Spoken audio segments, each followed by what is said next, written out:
Selamünaleyküm değerli izleyenler. Rehber TV ekranlarında Psikolojik Çerçeve programıyla karşınızdayız. Ben psikolojik danışman Sümeyye Özbay.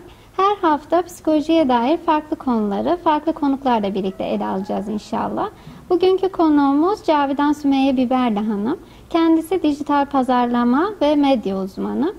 Kendisiyle birlikte bilinçli sosyal medya kullanımı konusu üzerine konuşacağız inşallah. Hoş geldiniz hocam. Hoş bulduk hocam. Öncelikle hocam sosyal medya hayatımıza nasıl girdi konusuyla başlamak istiyorum inşallah.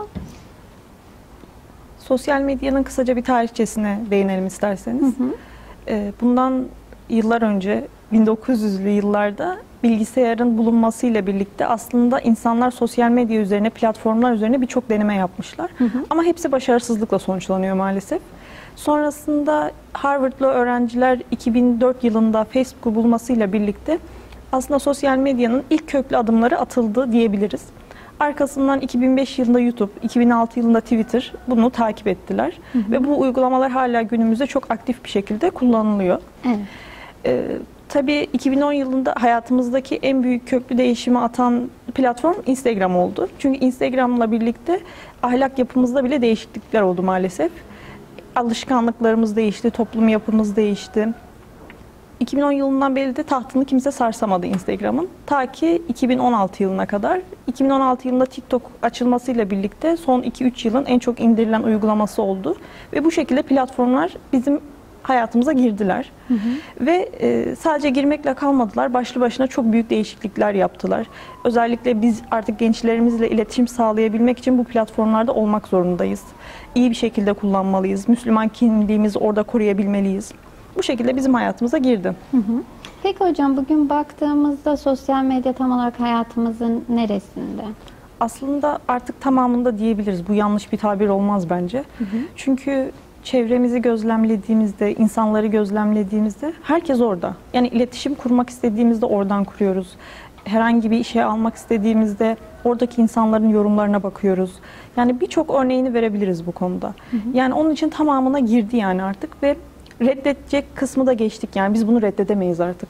Yani sosyal medya bizim artık hayatımızın tamamında ve biz çağa ayak uydurmalıyız. Kendi düsturlarımızla, ahlaklı bir düsturla bir Müslüman olarak orada bulunmamız gerektiğini düşünüyorum. İnşallah. Hocam hayatımızın birçok noktasını hatta tamamını kapladığını söylediniz sosyal medyanın. Peki sosyal medyayı Müslümanca bilinçli bir şekilde nasıl kullanabiliriz? Aslında şöyle söyleyebiliriz. İlk başta sorumluluğunu farkına varmamız gerekiyor sosyal medyanın. Bizim sahabelerimiz bir insanı kazanabilmek için kilometrelerce yol yapmışlar. Artık bizim bir tuş elimizde. Yani bir tuşla biz okyanusları aşabiliyoruz. Önce bunun ağırlığını omuzlarımızda hissetmemiz gerekiyor. Ona göre bir ahlak, bir düstur belirleyip bilinçli bir şekilde sosyal medyada olmamız gerekiyor. Çünkü biz boş yere işler yapamayız yani.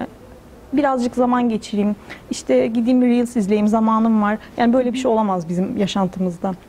Bizim her dakikamızın kıymeti var. Çünkü biz işi zamanından çok olan insanlarız. Ona göre düzenli ilerlememiz gerektiğini düşünüyorum. Bilinçli ve iyi kullanım yönüne gelecek olursak, sosyal medya aslında çok tehlikeli, bir anlamda da iyi bir yer. Bu tamamen insanın karakteriyle ve kişiliğiyle ilgili bir şey. Siz nasıl kullanırsanız o yöne gidiyor. İyi kullanmak isterseniz çok faydasını görürsünüz.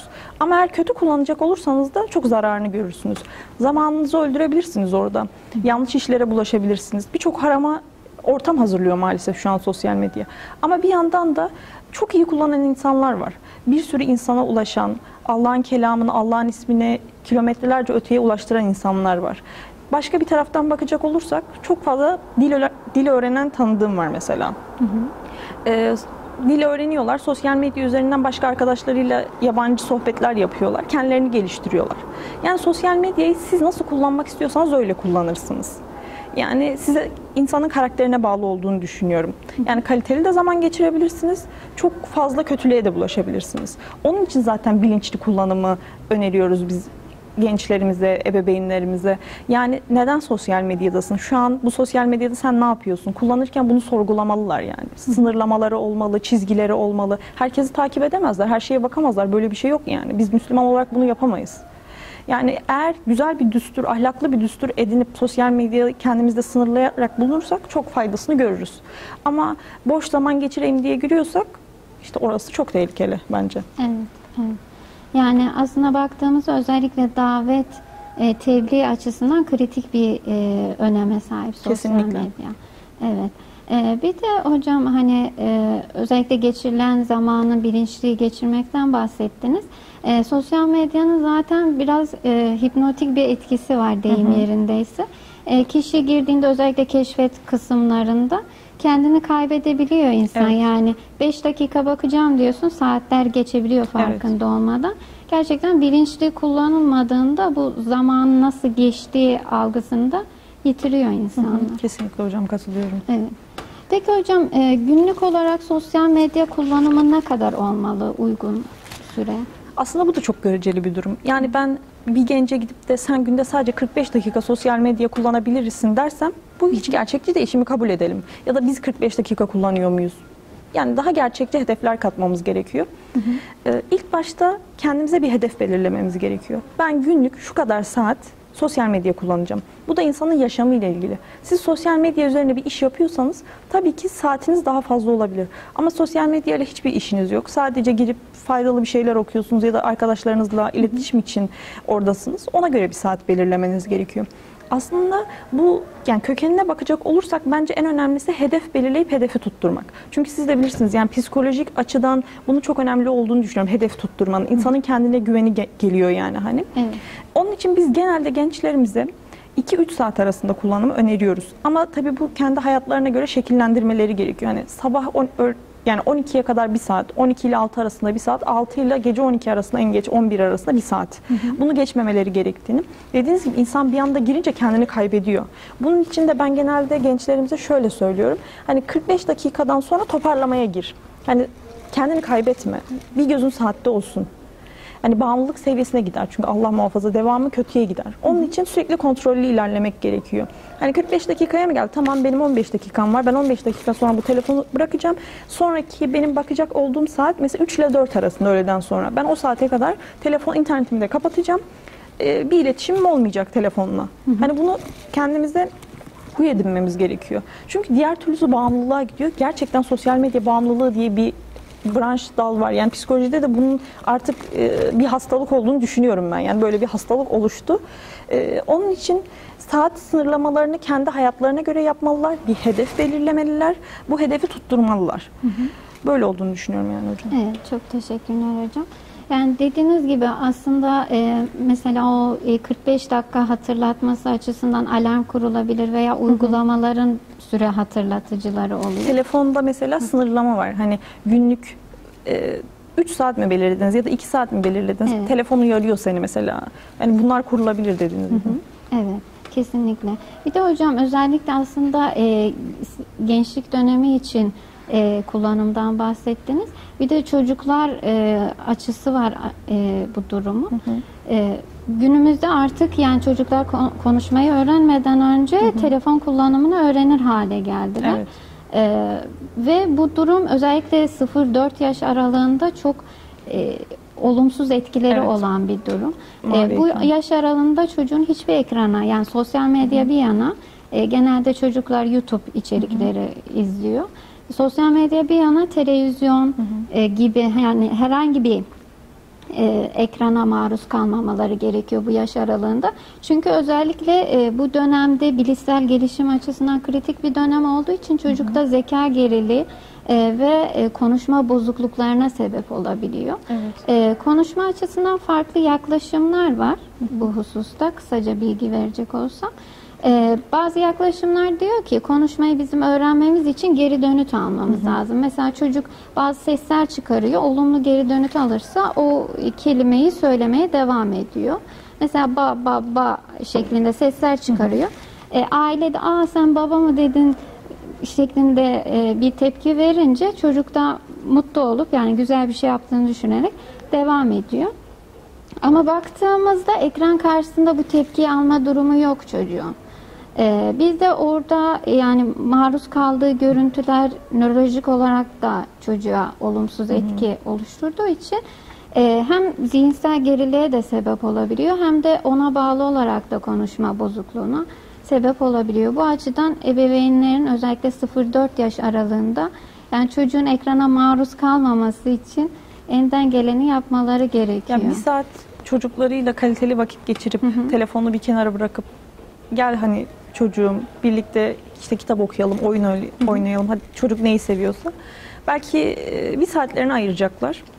Ama bunu yapmadıkları için çocuğa şey diyorlar, al telefonu, telefonla oyna, işte sussun, ben de işime bakayım. Ama aslında geri kalan belki hayırlı uzun ömür versin, 50 yılına mal olacak o 0-4 yaş arasında yaptıkları yanlış hareketler. Onun için ebeveynler çok dikkatli olması gerekiyor. Yani mavi ekrandan çocukların korunması gerekiyor. Yani geç konuşmalar mesela verilerde görüyoruz. Eski yıllara göre çok daha fazla arttı.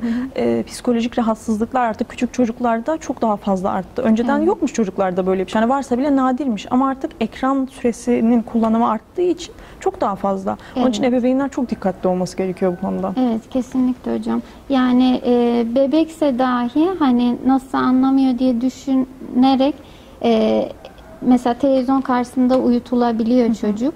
Orada gözü televizyona dalıp kalabiliyor. Aslında orada onu olumsuz etkiliyor. Yani bebektir, anlamaz diye düşünmeden o şekilde yatırmamak gerekiyor. Yani televizyona bile gerekirse çocuk sırtı dönük şekilde uyutulması gerekiyor. Bir hocamız şey demişti, bebekler çok zekidir, sakın hafife almayın diye. Zaman ilerledikçe söylediğini çok daha iyi anladım. Biz aman 2 aylıktır anlamaz, aman 3 aylıktır anlamaz dediğimiz şeyler aslında hiç de öyle değilmiş. Yani algıları o kadar kuvvetli ve açık ki her şeyi algılıyorlar aslında. Yani onun için çok dikkatli olmak gerek. Evet, kesinlikle. Yani bir de az önce verdiğiniz örnekte hocam hani o 0-4 yaş 50 yılına mal olabilir dediniz. Hani belki klişe olacak ama bir söz vardır ya, bebeklikte yapılan şey betona iz bırakmak gibidir. Hani kalıcı olur ama sonradan olan şeyler suya iz bırakmak gibi, suda iz tutmadığı için yani belki ilerleyen yaşlarda bu şekilde maruz kalması çocuğa çok bir etki etmeyecek ama bebeklikte maruz kalması yani betonda kalan bir iz gibi onun bütün hayatını etkileyecek. Kesinlikle hocam, katılıyorum. Yani biraz ebeveynler dişini sıkacaklar yani. Fedakarlık yapmaları gerekiyor. Evet, kesinlikle. Peki hocam, sosyal medyayı bilinçli kullanıyoruz.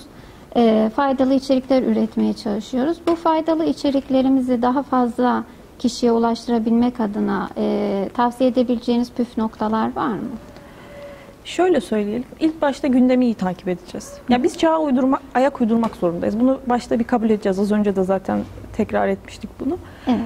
Onun dışında hangi platformda içerik üreteceksiniz? Önce bunu belirleyeceksiniz. Instagram üstünden konuşalım. Instagram'da içerik üretmek istiyorsunuz. Kaliteli içerikler, tebliğ yapacaksınız. Örnek veriyorum. Ve geniş kitlelere ulaşmak istiyorsunuz. Birincisi sayfa düzeniniz olması gerekiyor.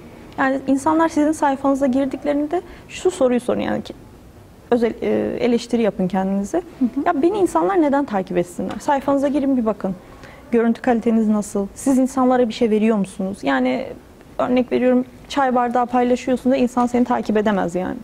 Onun için ilk başta buradan başlamak gerekiyor. Bir konu belirlemek gerek. Yani hani bir odala sıçrayın, bir odala sıçrayın öyle olmaz. Yani bir konumuz olacak. İşte örnek veriyorum, her gün hadis paylaşımı yapacaksınız. Sizin bir konunuz var artık. Sayfa düzeniniz var. İnsanlar girdiklerinde kendilerinden bir şey buluyorlar. Sonra da düzen. Yani düzenli içerik üretmeniz gerekiyor. Ben bir gün atayım, pazartesi günü, sonra 3 gün atmayayım. Ben cuma günü tekrar içerik atayım. Sonra 10 gün canım istemedi atmayayım. Olmaz. Yani sizin belirli saatleriniz olacak ve insanlar şunu diyecekler. Evet işte Sümeyye hocam pazartesi günleri saat 10'da her gün içerik paylaşır. İşte cuma günleri öğlen 11'de tefsir dersi yapar. Hani bu şekilde belli saatleriniz ve düzenleriniz olacak. İnsanlar bunu bilecekler yani. Kafanıza göre bir kullanım olmaz. Yani bunu geniş kitlelere ulaşmak isteyen insanlar için söylüyorum. Gündemi takip edeceksiniz, akımları takip edeceksiniz. O bize uygun değil, bu bize uygun değil. Tabii ki de uygun olanı yapmayacaksınız. O ayrı bir şey. Ama gündemi takip etmekten de geri kalamayız biz. Çünkü biz gençlerimize ulaşmak istiyoruz, geniş kitlelere ulaşmak istiyoruz.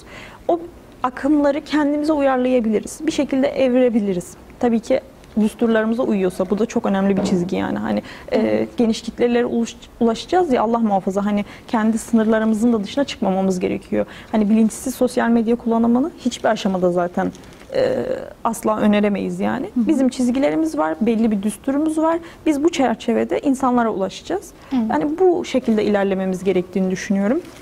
Onun dışında bir sosyal medya dilimiz olması gerekiyor. Bu da çok önemli. Yani samimi bir dil benimsemeliyiz.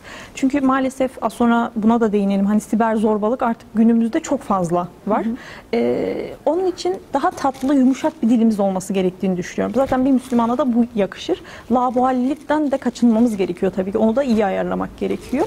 Yani düzenli içerik, sayfa düzeni, görüntü kalitesi, güzel bir sosyal medya dili sahibi olan kişilerin daha geniş kitlelere ulaşacağını düşünüyorum açıkçası. Evet. Yani genel manada sosyal medyada da istikrar önemli aslında. Kesinlikle. Hayatımız, ya bizim dinimiz zaten bunu bize emretmiyor mu? Yani hani istikrar, birçok hadiste görüyoruz bunu.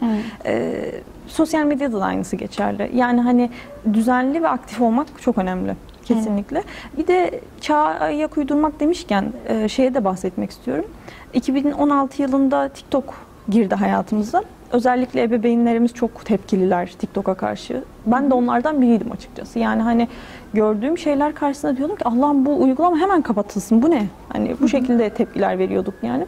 Sonra zaman ilerledikçe böyle birkaç yazı, birkaç video falan gördüm. Dedim ki Allah Allah, yani bir içeriğine bir bakayım. Bir hocamız vardı. Bir sohbet esnasında şöyle bir şey söylemişti. Kendini TikTok kullandığını söylemişti.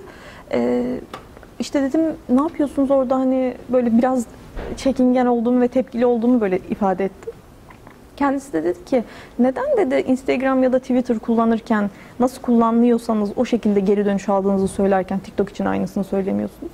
Benim 2 tane oğlum var dedi. Benim onlara hitap edebilmem için, ne yaptıklarını görmem için benim bu uygulamada olmam gerekiyor dedi.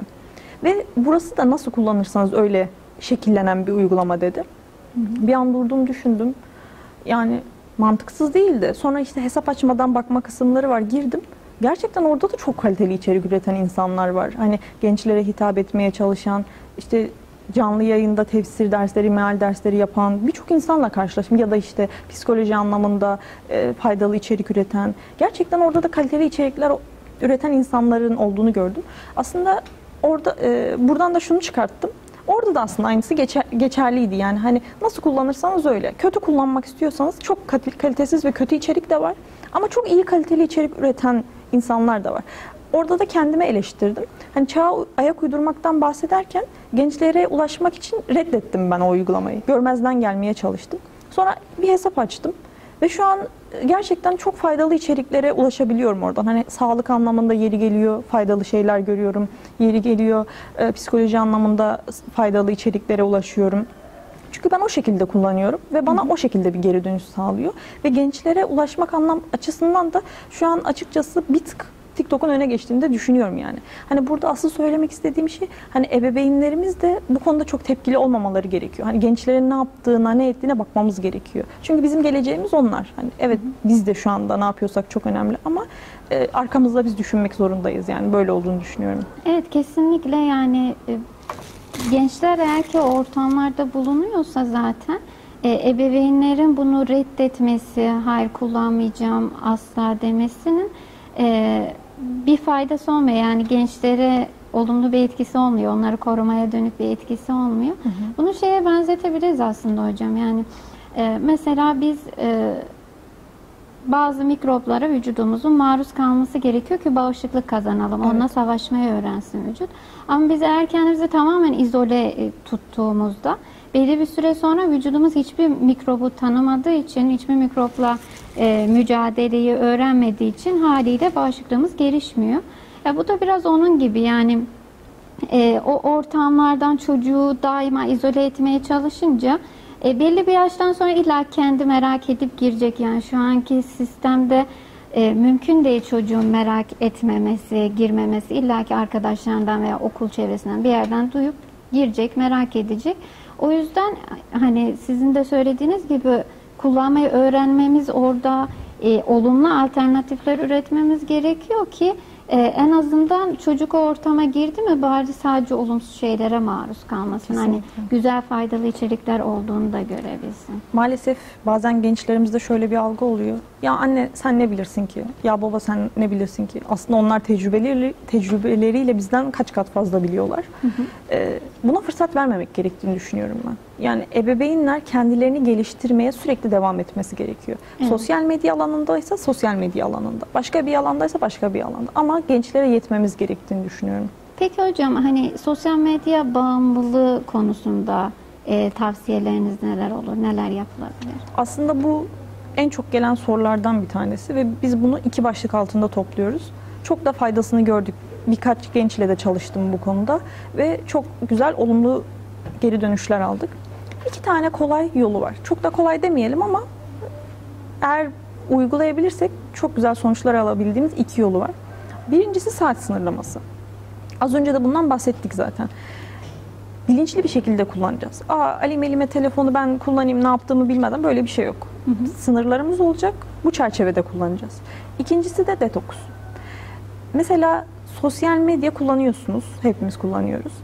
Bir gün boyunca diyeceğiz ki 24 saat boyunca telefonum açık olacak. Biri bana ulaşabilir ama internetim kapalı olacak. Ben hiçbir şekilde sosyal medyaya girmeyeceğim. Burada aslında beynimize vermeye çalıştığımız mesaj, o bana hükmetmiyor, ben ona hükmediyorum. Benim yönlendirdiğim kadarıyla benim hayatımda. Bunu kendimize inandırmamız gerekiyor. Böyle olması gerekiyor sosyal medya bizim hayatımızda. Onun için de durdurmayı bilmeliyiz. Haftalık böyle detoksları ben çok öneriyorum. Bir gün boyunca mesela bırakıyoruz. 2 gün boyunca hiç sosyal medyada olmayacaksınız. Yani sadece size sevdikleriniz ulaşsın diye telefonunuz açık olacak, aramalarınız. Onun dışında yok. Biri size sorduğunda ya ne oldu, yoktunuz. Ben detokstaydım, sosyal medya detoksundaydım. 1, 2, 3 bunu yaptığınızda zamanla şunu göreceksiniz ki aslında hayatınızda o olmadan da gayet güzel ilerliyorsunuz. Bunu kendinize öğreteceksiniz. Onun için ben sosyal medya detoksunu ve saat sınırlamasını çok öneriyorum. Özellikle gençlerimize, hatta artık ebeveynlerimize de çok fazla öneriyoruz yani. Evet. Aslında orada kişi hazzını ertelemiş oluyor ve iradesini güçlendirmiş, geliştirmiş Kesinlikle oluyor. Temelinde irade güçlendirme. Zaten bunun üzerine çalışıyoruz. Evet. Zaten tüm bağımlılıklarda da mesele kişinin iradesini güçlendirip o bağımlılıkla başa çıkmaya çalışması. Aslında sosyal medya anlamında irade güçlendirdiklerini düşünecekler ama bu hayatlarının birçok noktasına da yansıyacak. Sadece öyle sınırlamamamız gerektiğini düşünüyorum. Çünkü irade güçlenirse birçok anlamda yansır yani hayatımıza. Evet, kesinlikle. En başta psikolojik sağlamlığı, dayanıklılığı da arttıran bir şey. Kesinlikle. Evet. Çok teşekkürler hocam cevaplarınız için. Kısa bir aradan sonra tekrardan devam edeceğiz inşallah. İnşallah hocam. Değerli izleyenler, kısa bir aradan sonra tekrardan sizlerleyiz.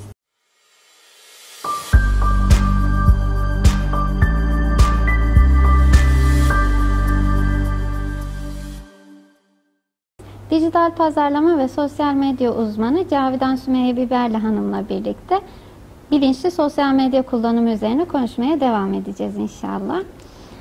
Evet hocam, kaldığımız yerden tekrar devam edelim inşallah.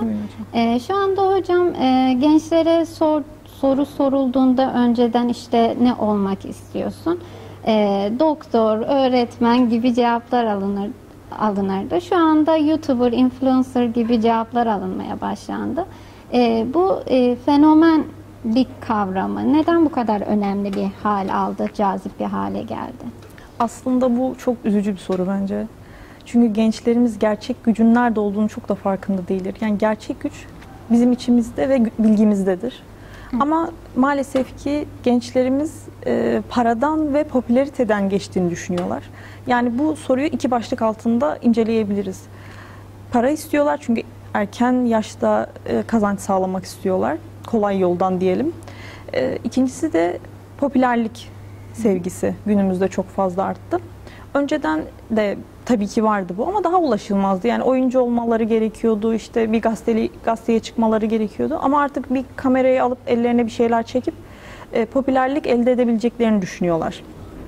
Bundan dolayı aslında daha basit ve daha ulaşılabilir bir hale gelmesiyle bu meslekler daha çok gündeme gelmeye başladılar. Tabii bir de genç yaşta kazanılan paraları görünce daha da bir cezbedici hale gelmeye başladı. Evet, belki kısa vadede cezbedici olabilir, katılıyorum ama uzun vadede hiç de faydalı şeyler değil. Zihinlerini körelttiklerini düşünüyorum. Yani artık okuma oranlarımız da daha fazla düştü. Önceden çok mu fazlaydı? Belki değildi ama daha da fazla düştü artık. Çünkü insanlar çalışayım, sınavlara hazırlanayım demek yerine gençlerimiz ya bir kamera edineyim de YouTuber olayım.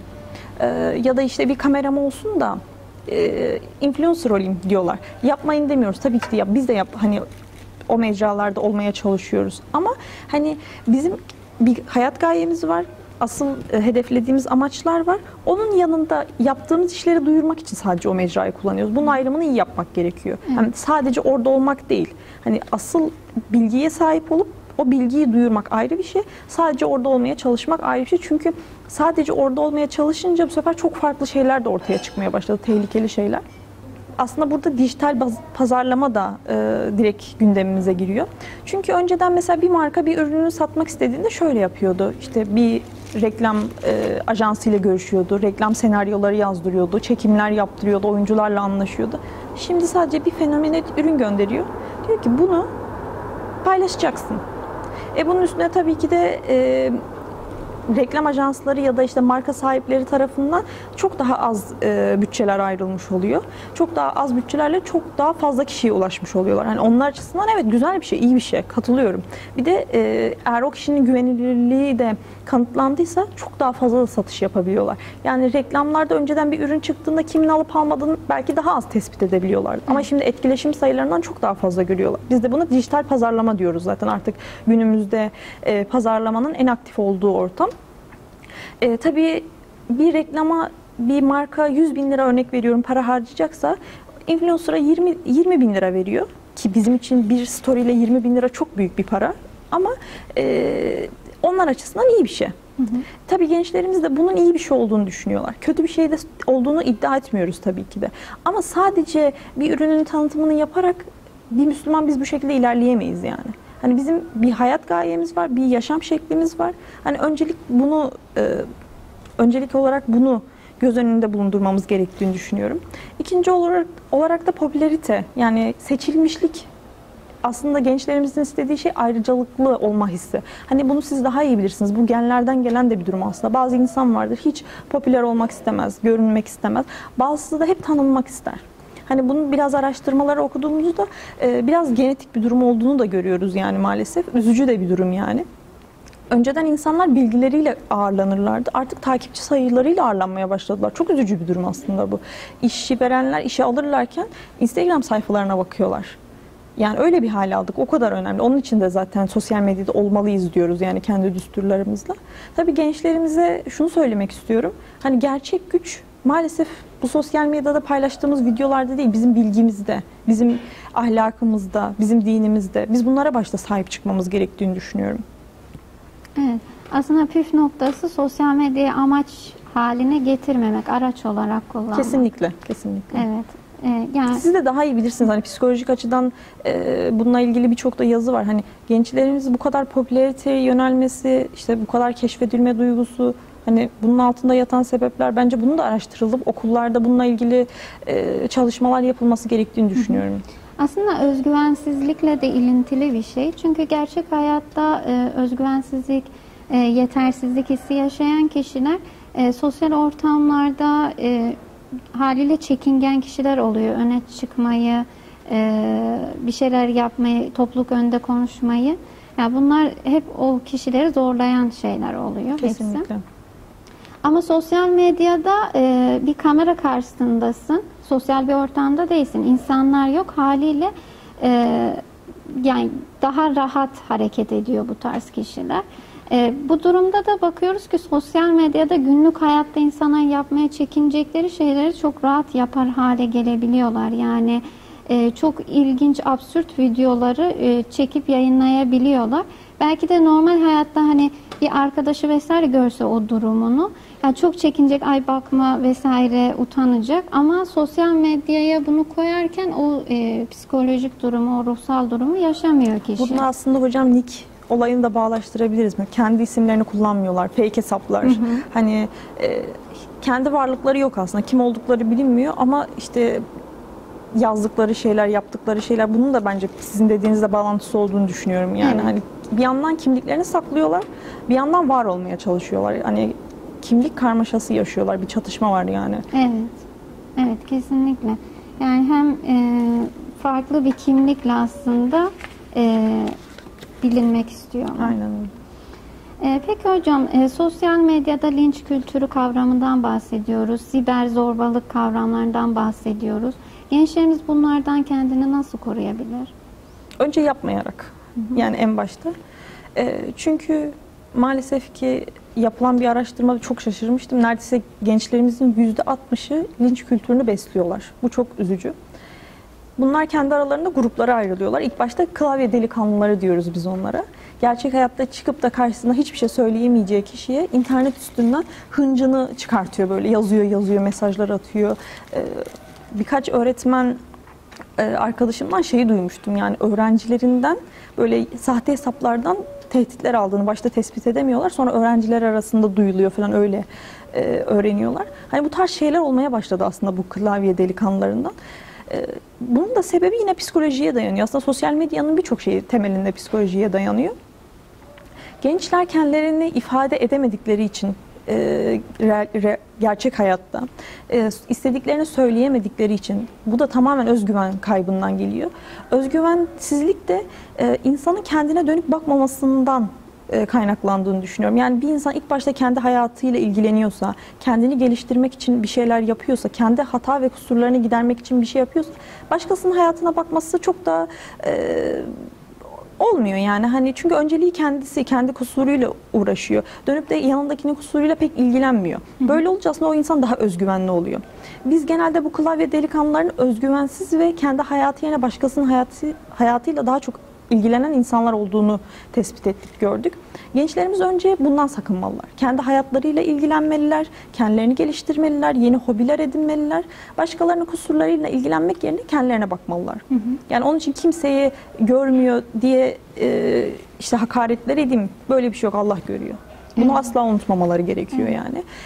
Tabii bir yandan hani kendilerini klavye delikanlılığı yapmasınlar diyoruz ama yapmayıp da maruz kalan insanlar da var. Bu da çok üzücü bir şey.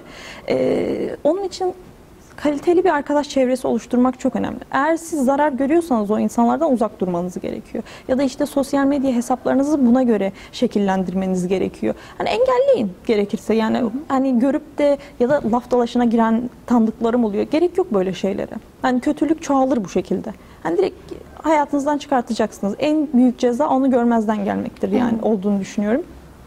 Tabii bir de şöyle bir kitle var, bu daha da ilginç. Bunların gerçekten hastaneye yatırılıp tedavi edilmesi gerektiğini düşünüyorum. Kendini linçletenler, bu şekilde popülarite elde edeceğini düşünenler. Yani başta bunun varlığına demiştim ki hayır ya, bunu gerçekten yapmıyorlardır. Zamanla baktım gerçekten bunu yapıyorlar. Yani hani bilerek insanların linçleyeceğini düşündükleri şeyleri paylaşıyorlar. O tarz cümleler kullanıyorlar, videolar paylaşıyorlar. Ve bir bakıyorsun gerçekten de Twitter'da TT olmuş, Instagram'da videoları paylaşıyor. Ve bizim insanımız çok gariptir ki şey diyoruz mesela, ay bu kadar ahlaksız bir paylaşımı kim takip eder? Bir giriyoruz 2 milyon takipçiye ulaşmış o kişi.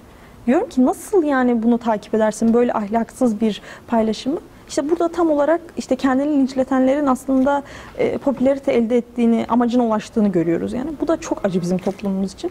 Ben buradan hani seyircilerimize uyarmak istiyorum. Lütfen bu tarz insanları takip etmeyin. Çevrenizde takip edenleri de uyarın. Yani biz bu şekilde onların ekmeğine yağ sürüyoruz. Bunu engellememiz gerektiğini düşünüyorum. Evet. Biraz reklamın iyisi kötüsü olmaz hesabı yapıyorlar zannedersem. Kesinlikle, ama ahlaki değerlerimiz elden gidiyor. Yani bunu engellememiz gerekiyor. Sağımıza solumuza bakmadan ben buradayım diyen gençlik ve insanlardan biz bunu düstur ediniyoruz. O şekilde. Ya benim dememle mi olacak? Hayır, biz önce kendimizden başlayacağız. Önce kendimiz takip etmeyeceğiz bu tarz insanları. Bu şekilde zaten zamanla inşallah amacımıza ulaşacağız. Buna inanıyorum. İnşallah hocam. Yani burada ekleme yapmak istiyorum izninizle hocam. Psikolojide atılganlık dediğimiz bir kavram var. Kısaca ifade edecek olursam kişinin hakkını medeni şekilde ifade edebilmesi, hakkını savunabilmesi. Yani saldırganlaşmadan ama aynı zamanda çekingen olup hakkını yedirme durumu da söz konusu değil. Saldırganlaşmadan hakkını medeni şekilde savunabilmesi. Mesela karşısındaki insana ya şu yaptığından rahatsız oluyorum. Ya bu hareketini yapma yani bu durum beni rahatsız ediyor şeklinde söyleyebilmesi. Evet. Veya şu yaptığım beni üzüyor. Yani mesela lakap takıyorsa bu söylediğin lakap beni kırıyor. Evet. Lütfen söyleme şeklinde medeni şekilde hakkını savunabilmesi. Ama baktığımızda hani klavye delikanlılarından bahsettiniz, özgüvensiz olduklarından, özgüven problemi yaşadıklarından bahsettiniz. Bu kişilerde aslında bir nevi atılganlık problemi de var. Çünkü medeni şekilde haklarını savunamadıkları için ve aynı zamanda da özgüvensiz oldukları için, atılgan olmadıkları için haliyle bu şekilde kimliklerini gizleyerek hakaret etme durumu oluyor. Bu şeye benziyor biraz da. Hani insanların arkasından gıybetini edip sonrasında ben yüzüne de söylerim deyip söyleyemeyen kişilere. Aslında onlarda da aynı durum var. Atılgan olmadıkları için, medeni şekilde ifade edemedikleri için karşı tarafa bu şekilde kimliklerini gizleyerek veya o kişinin arkasından bu şekilde bir linç yürütüyorlar aslında. İşte sosyal medyada kötü kullanımı dediğimiz kısım da burada devreye giriyor. Ekmeklerine biraz yağ sürmüş gibi oluyoruz ama İnşallah zamanla aşacağımıza inanıyorum. İnşallah. İnşallah. Peki hocam, sosyal medya kullanımında genel manada nelere dikkat edilmesi gerekiyor? Ben özellikle çevremdeki arkadaşlarıma, dostlarıma şunu söylüyorum. Göz ne kadar harama değerse zihinsel gelişim o kadar yavaşlıyor ve unutkanlık o kadar fazla artıyor. Onun için ilk başta gözümüzü ve zihnimizi sakınmalıyız. Çünkü hele de kendimizi geliştirmek isteyen, ki biz hep her zaman öyle olmamız gerekiyor. İnsanlarsak hani işte geliyor ezber yapıyoruz, işte okuduklarımızı unutmamamız gerekiyor. Gözümüzü sakınacağız. Yani takip ettiğimiz insanlara dikkat edeceğiz. Yani çok böyle Müslümanlığına gördüğümde dikkat ettiğini bildiğim arkadaşlarımın ya işte güzel ürün paylaşıyor diye başka insanları takip ettiğini görüyorum mesela. Hani giyimi, kuşamı, haram boyutta diyeyim hani. Böyle şeylerin önüne geçmemiz gerekiyor. İlk başta hani sınırlamamız gerektiğini düşünüyorum. Bedenimizin ve zihnimizin kalitesi için bunun çok önemli olduğuna inanıyorum yani. Zamanımız çok kıymetli bizim. İkinci olarak zaman yönetiminin çok önemli olduğunu düşünüyorum. Az önce de zaten buna değindik yani. Hani biz orada boş zaman harcayamayız. Onun yerine aç bir kitap oku. 2 sayfa Kur'an oku. Hani annem de hep böyle senelerde onun gibi oldu ama hani sosyal medya kullanımı sınırlandırıldığında bunun psikolojimizde de çok büyük etkisi olduğunu düşünüyorum. İnsana güven getirdiğini düşünüyorum. Yani hani bu beni yönetmiyor, ben onu yönetiyorum. Ben bunu sınırlıyorum. Yani bunun için zaman kullanımına dikkat edeceğiz. Zihnimizi koruyacağız, bedenimizi koruyacağız, dilimizi koruyacağız. Yani diğer değinmek istediğim konu da bu. İşte az önce söylediğim şey, ya beni burada kimse görmüyor zaten. Ben istediğim gibi konuşurum. Kimse görmüyor. İstediğimle konuşurum. Böyle bir şey yok. Allah görüyor. Evet. Konuştuğunuz kişilere dikkat edeceksiniz. Nasıl konuştuğunuza dikkat edeceksiniz. Orada öyle işinize geldiği gibi erkeklerle falan yani Allah muhafaza öyle konuşmalara giremezsiniz. Evet. Yani işte artık evlenmeler sosyal medya üzerinden oluyor. Bir genç kardeşim böyle söylemişti bana. Onun için mecbur oradan iletişim kuruyorum. Ya tamam artık o boyutunu bilmiyorum. Hani ailenizin çizgisinde bir iletişim sağlıyorsanız o kısmını bizi aşar, konuşamayız ama ne olursa olsun bizim o ahlak çizgimizin o dilimize yansıyacak. Evet. Hani bizi orada kimse görmüyor diye bir şey yok. Bunun çok önemli olduğunu düşünüyorum. Eğer bizim bir sosyal medya ahlak düsturumuz olursa, zaman kısıtlamamız olursa zihnimizi de bedenimizi de kendimizi de koruyacağımızı düşünüyorum. Evet, kesinlikle hocam. Yani ilk söylediğinizle alakalı hocam bilimsel açıdan aslında baktığımızda zaten kişi böyle haram görüntülere maruz kaldıkça beyinde nöron dediğimiz sinir hücreleri var. Bunlar zarar görüyor. Evet. Ve biz dünyaya gelirken belli sayıda sinir hücresiyle yani nöronla dünyaya geliyoruz. Ve bunun sayısı artmıyor. Sadece aradaki bağlantıları güçleniyor. Dolayısıyla bu tarz görüntülere maruz kaldıkça biz aslında onların zarar görmesine, sayısının azalmasına sebep oluyoruz. Deyim yerindeyse nörolojik, bilişsel gelişimimize de, zeka gelişimimize de bir nevi zarar veriyoruz bu tarz içeriklerle. Kesinlikle hocam, katılıyorum. Evet. Peki hocam, sosyal medya kullanımı konusunda ebeveynlere ek olarak tavsiyeleriniz var mıdır? Aslında az önce söylediğim şeyin altını çizmek istiyorum. Geri durmayacaklar.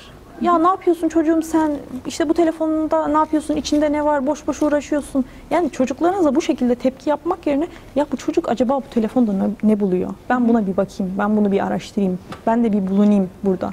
Bunu yapmamız gerekiyor. Bunu çocuklarımızı siber zorbalıktan korumak için de yapmamız gerekiyor. Maalesef günümüz problemlerinden, bu eskiden beri var ama günümüzde maalesef sosyal medya ile birlikte daha da fazla arttı. Akran zorbalığı diye bir gerçekle karşı karşıyayız biz. Yani arkadaşlarının garip garip videolarını çekip internette yayınlayanlar mı dersiniz? İşte oradan affedersiniz taciz içerikli mesajlar atanlar mı dersiniz? Hani eğer biz çocuklarımızla iletişim kurmazsak biz bundan çocuklarımızı koruyamayız. Çünkü gelip bunu bize anlatmaya korkar. Der ki annem bu telefonun içinde ne olduğunu bilmiyor. Babam bana böyle bir mesajın geleceğine inanmaz. Benim de bir şey yaptığımı düşünür. Ama eğer siz o sosyal medyada bulunursanız, onu anlamaya çalışırsanız Allah korusun. Ama eğer böyle bir şeyle karşılaşırsa gelip sizinle paylaşmaktan çekinmez. Çünkü der ki annem biliyor, bilinçli. Onun için beni koruyabilir der. Yani biz çocuklarımızı bu siber zorbalıktan, akran zorbalığından korumak istiyorsak ilk başta geri durmayacağız. Ne olduğunu bileceğiz. Onlarla iletişim içinde olmamız gerektiğini düşünüyorum. Hani işte yeri gelir işte bir komik video üstünden konuşursunuz. Yani onlara bu konuda bilgili olduğunuzu, eğer herhangi bir sıkıntıyla karşılaşırsa onun yanında olacağınızı hissettirmeleri gerekiyor. Yani hani bu çok önemli. Yani biz çocuklarımızı korumamız gerekiyor. Yani onlar bizim her şeylerimiz yani. Çok fazla çevremizde duyuyoruz bununla ilgili hukuksal anlamda da dosyalar görüyoruz. Çocuk yaşamış böyle bir şeyi hani hukuksal mecralara olay yansımış ve şey diyor, babam duymasın, babam görmesin. Olmaz böyle. Yani kızın aslında hiçbir suçu yok. Sadece arkadaşları tarafından yanlış içeriklere maruz kalmış, maalesef ki bulunmuş. Ama babasından korkusundan dosyayı kapatmaya çalışıyor. İşte biz burada anne babaların geri kaldığını görüyoruz. Eğer anne baba aktif olsa, çocuğuyla iletişim içinde olsa bu durum bu şekilde yansımaz. Belki direkt gidip babasına söyleyecek, babasının güveninde arkasında hissedecek ki baba faktörünün çok önemli olduğunu düşünüyorum. Onun için çocuklarımızın her zaman yanında olduğunu hissettireceğiz. Geri durmayacağız. Ya sen bu telefonda ne yapıyorsun? İşte ne var bunun içinde demek yerine kızım Instagram'da mısın? İşte zamanını ayarladın mı? Hani bu şekilde daha bilgili konuşmalar yapmamız gerektiğini düşünüyorum. İnşallah bu şekilde daha iyi iletişim sağlarlar. Buna inanıyorum. İnşallah. Yani dedektif gibi olması gerekiyor ebeveynlerin biraz. Yansıtmadan. Çünkü şimdi onu anlarlarsa da işte özgürlüğümü kısıtlıyorsun olayına girecek. Özgürlüklerini de kısıtlamadan hani onlara güvenerek işin içinde olmaları gerekiyor. Evet. Belki bu açıdan ev kuralları benimsenebilir. Mesela bu evde işte bilgisayar toplu ortamda kullanılabilir sadece. Evet. Herkes kendi odasına kapanarak gizli şekilde kullanamaz şeklinde ev için kurallar konulabilir. Belki bu hani sonradan konması bir takım sıkıntılara sebep olabilir. Mesela çocuk tepki gösterebilir. Yani önceden böyle bir şey yoktu ailemizde. Şimdi nereden çıktı gibi. Ama en baştan itibaren ebeveyn bu şekilde yani bu evin kuralları var. Onlara uygun bu evde yaşıyoruz şeklinde baştan itibaren bunu koyarsa zaten o çocukta o ahlak, o tutum gelişecektir zamanla. Baştan katmak şu açıdan önemli olduğunu düşünüyorum hocam. Çünkü sonrasında yasak diline hiç girilmesini önermiyoruz biz yani. Çünkü yasak kelimesi işin içine girdiğinde gençlerimiz de bir anda daha bir cezbedici hal alıyor. Bunun daha tehlikeli olduğunu düşünüyorum. Onun için hiç yasak olayına girmeden dediğiniz gibi baştan ya kurallarınızı belirleyeceksiniz, çizgilerinizi çizeceksiniz ya öyle ilerleyeceksiniz ya da yasak kelimesini kullanmak yerine bilinç kazandırmak. Yani neden bu telefonu sınırlı kullanması gerektiği, neden zamanını iyi kullanması gerektiği, neden yararlı içeriklerle bakması ya da ilerlemesi gerektiği, bunun bilincini çocuklarımıza kazandırmamız gerekiyor. Telefon kullanman yasak. Sen buna bakamazsın, bu yasak. Niye yasak? Çocuğa bunu açıklamıyorsun ki sen. Hani her şeyi biliyor gibi de, onlar her şeyi biliyormuş gibi de hareket etmememiz gerekiyor. Öncelikle bilinç kazandırmak. Bunun da çok önemli olduğunu düşünüyorum. Evet, kesinlikle. Yani çoğunlukla ebeveynlerde bu tarz problem oluyor. Yani çocuğa sebebini söylemeden bir şeyleri yasaklamak. Çocuk da bunu anlayacak düzeyde olmadığı için yani bu ebeveynlerine karşı olumsuz tutum geliştirmesine dahi sebep olabiliyor. Yani iletişim problemi. Evet, evet kesinlikle. Yani çocuklarda sağlıklı bir iletişim gelişimi babam çok bizim önemli. ev toplantılarımız vardı. Sağ olsun hani babam hep bizle böyle iletişim kurmaya çalıştı. Ev toplantılarımız vardı bizim mesela. Babam oturturdu anlatırdı bize. Böyle böyle ve daha sağlıklı ilerlediğimizi düşünüyorum. Hani dinlerdi. Bir şey yapılmayacaksa da yapılmayacağını anlatırdı. Biz de ona göre hareket ederdik. Yani babamın olmadığı ya da birinin görmediği orada, Rabbim tabii ki her yerde görüyor ama biz daha hareket ettik. Yani niye yapmadığımızı bilerek hareket ettik. Yani bunun için çok önemli olduğunu düşünüyorum. Gerekirse sizin işte ev toplantılarınız olacak, aile saatleriniz olacak. Hani çocuklarınızla iletişim kurmaktan kaçmayacaksınız. Yani ebeveynler için bu çok önemli. Evet, zaten hani Müslüman olarak da Rabbimiz bize işlerimizi istişareyle yürütmemizi buyuruyor. Kesinlikle. Dolayısıyla aile ortamında da işleri istişareyle yürütmek, bu tarz istişare toplantıları yapmak aile içerisinde. Bu hem dediğiniz gibi çocukların bilinçli olmasını sağlıyor, ekstra çocukların da fikri alındığı için, karşılıklı konuşulduğu için hem özgüven kazanımı açısından, çocuğun kendini ifade edebilmesi açısından da çok olumlu etkiliyor aile Kesinlikle. ortamını. Evet, ilişkilerin de güçlü olmasını sağlıyor. Tabii ki de. Yani birçok anlamda. Evet, evet. Peki hocam, dolandırıcılık durumları çokça yaşanıyor sosyal Maalesef. medyada maalesef ki. Bunun dışında istenmeyen reklamlar önümüze gelebiliyor. Yani istemediğimiz görüntüler veya Kesinlikle. öneri şeklinde şu kişiyi takip et vesaire ama bizim çizgimize aykırı olan kişiler olabiliyor. Bu durumlara karşı ne gibi tedbirler alabiliriz? Dolandırıcılık kısımları çok üzücü. Bu konuda da hiç büyük konuşmamak gerek. Çünkü çevremde de böyle hiç düşmez dediğim insanların düştüğünü gördüm. Çok acı maalesef. Evet. Bilinçli olmak yine, yani aslında hepsinin temeline dayandığı gibi başta bilinçli olacağız yani. Hani geçenlerde bana bir sosyal medyada şu an çok fazla bir alışveriş sitesi diyeyim yani. Bir alışveriş sitesi, çok popüler olan bir alışveriş sitesinin müdürü iş için bana mesaj atıyormuş. Gördüm. Dedim ki Allah'ım, koskoca internet sitesinin müdürü işi gücü bıraktı, bana mı mesaj atıyor dedim. Yani işte iletişime geçecekmişim, linke tıklayacakmışım falan. Direkt sildim. Aynı şey mesela bir arkadaşıma da gitmiş mesaj. Diyor ki böyle böyle atmışlar, böyle bir iş olanağı mı var acaba diyor. Durup düşünmüş. Ya bir durup düşün, o anlamda durup düşünmeyeceğiz. Yani bir durup gerçekte düşüneceğiz yani. Koskoca alışveriş sitesinin müdürü mü gelip bize mesaj atacak? Yani burada önce bir bilinçleneceğiz, bir düşüneceğiz. Bize bir de bu kadar uyarılar yapılıyor. Yani bu çekler, işte marketlerin şeyleri falan artık her yerde bunun reklamı yapılıyor. Dikkatli olun diye uyarısı yapılıyor. Bu konuda yapacak pek de bir şey yok. Yani şey olarak, dolandırıcılık anlamında dikkatli olacağız. Yani durup düşüneceğiz.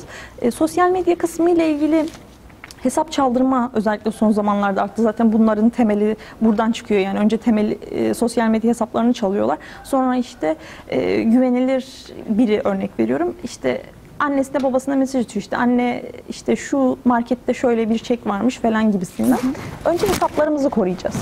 Hiç kimse size bir şeyin linkini, yani bir arkadaşınız falan belki bir şey sırasında konuşuyorsanız atıyordur ama durduk yere o şekilde bir link atmaz. Önce bunu bir bileceğiz. Ona tıklayıp hesapları çalıyorlar, çünkü bu çok önemli. Yani şunu ilk başta seyircilerimizin bilmesi gerektiğini düşünüyorum. YouTube, Instagram, Twitter, ya bunlar verilerini devletlerle bile paylaşmıyorlar. Bazen devletlerle karşı karşıya geliyorlar. Bazı videoları kaldırtmak istiyor devletler, işte bazı içerikleri kaldırtmak istiyor. Hayır diyor mesela, bu benim kural ihlalime giriyor diyor. Vermiyor. Yani sizce mantıklı düşünün. Koskoca devletlere veri vermeyen insanlar gidip de başka sitelere verirler mi? Şöyle şeyler de görüyorum. Seni kim takip ediyor? Öğrenmek ister misin? Tıkla. Örnek veriyorum. İşte hesabına kim bakmış, tıkla. Şifrelerini veriyorlar falan. Ya böyle bir şey olabilir mi? Sizce koskoca devlete veri vermeyen bir platform adı sana bilinmeyen bir uygulamaya verebilir mi bilgilerini? Yani bunun bilincinde olmamız gerekiyor. Sizin verileriniz sizden başka kimseyle paylaşılmıyor. Kendileri bakıyorlar mıdır? Büyük ihtimal bakıyorlardır. O ayrı mesele. Ama başka bir platformla paylaşılmıyor. Hani bunun bilincinde hareket etmek gerekiyor. Hani size gelen mesajlarda da bazen işte videolarım, şöyle bir videom varmış taslaklarda. İşte şöyle bir içerik paylaşmışsın, silmişsin. Böyle atıyor, tutturuyor bazen mesela. Bunu da gördük maalesef ki yani. Ya göremezler bunu. Başka birisi sizin hakkınızdaki bir veriye o şekilde ulaşamaz. Bunu bileceksiniz yani. Ona göre hareket etmeniz gerekiyor.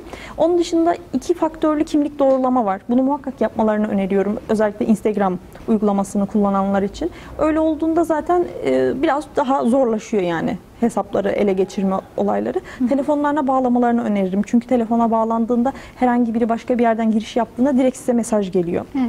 Bunu görmeniz gerekiyor. Bunu görürsünüz yani. Ona göre hareket edersiniz. Direkt şifrenizi falan değiştirin eğer öyle bir mesaj gelecek olursa da.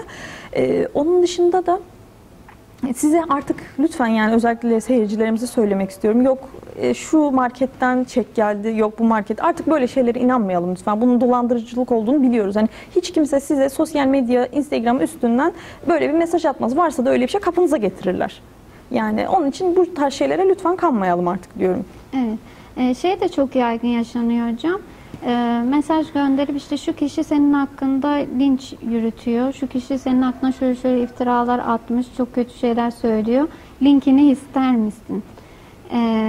Yani Biz kimiz ki bizim aklımızda böyle bir bana da geldi geçenlerde, dedim ki ya ben kimim ki beni linç etsinler. Hani ben ne yapıyorum da beni linçlesinler dedim. Yani hani artık bunlar aslında yaygın kalıplar diyeyim dolandırıcıların. Evet. İşte bilinçli olacağız. Yani gördüğün anda cevap bile vermeyeceksin, sileceksin yani. Evet. Bir tanesiyle şöyle bir diyalogum olmuştu. Kardeşimin hesabına girmişler. Daha doğrusu kardeşimin adına hesap açmışlar.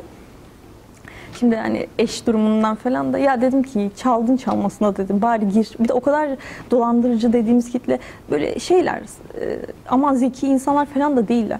Dedim gir bir profilime bak ya dedim. Hani bir kork, bir çekin yani dedim. Hani şey olarak ben seni şikayet etsem işte başka, yani çok kolay benim seni şikayet edip bir şeyler yapmam yani dedim.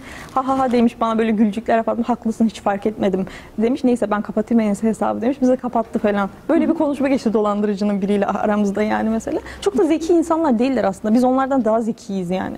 Bunu da bilerek hareket etmemiz gerektiğini düşünüyorum açıkçası. Evet, kesinlikle hocam. Yani linklere tıklarken 2 defa, 3 defa, hatta 4 defa düşünmek ya gerekiyor. Bunun önüne biz gerçekten geçebileceğimiz bir şey yok. Bilinçli olacağız yani. Hani sadece hesap çaldırmam anlamında dediğim gibi işte bu telefona bağlama, 2 faktörlü kimlik doğrulama, bunları yapmalarını öneriyoruz tabii ki de.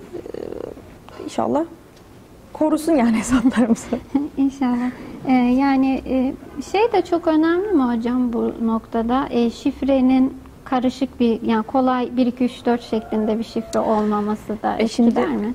Etkili, şu anlamda da etkili. Özellikle belli bir yaş grubu, ablalarımız, abilerimiz mesela 0, 1, 2, 3, 4, 5 bir tanıdığımın böyle oldu. 0, 1, 2, 3, 4, 5 60 tutmuş. Yani zaten yaşı ileridir. Bu ne katacak ki şifreyi unutmasın diyor. Giriyor, sonra da millete çek diyor ve gerçekten büyük vurgun yaptı. Böyle 10 bin liranın üstünde bir para millette hep şey yapmış yani. Evet. Onun için önemli yani büyük harf bulunması, nokta bulunması, sayı bulunması.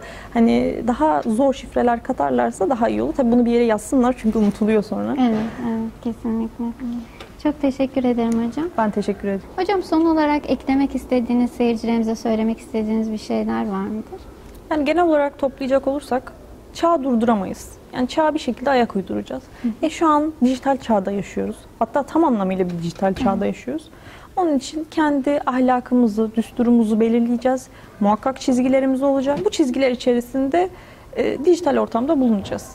Evet. Zaten genel olarak püf noktalarına da değindiğimizi düşünüyorum. İnşallah faydalı bir sohbet olmuştur. İnşallah hocam. Çok teşekkür ederiz verdiğiniz bilgiler için. Değerli izleyenler, bugün Cavidan Sümeyye Biberli Hanım'la birlikte bilinçli sosyal medya kullanımı üzerine konuştuk. Genel olarak sosyal medyada zamanı nasıl değerlendirmeliyiz, ne kadar süre kullanmalıyız, nasıl bilinçli şekilde kullanabiliriz ve olumsuz yönlerinden nasıl kendimizi koruyabiliriz konularına değindik. Dinlediğiniz için teşekkür ederiz. Bir sonraki programımızda görüşmek üzere. Selametle kalın. Esselamu Aleyküm.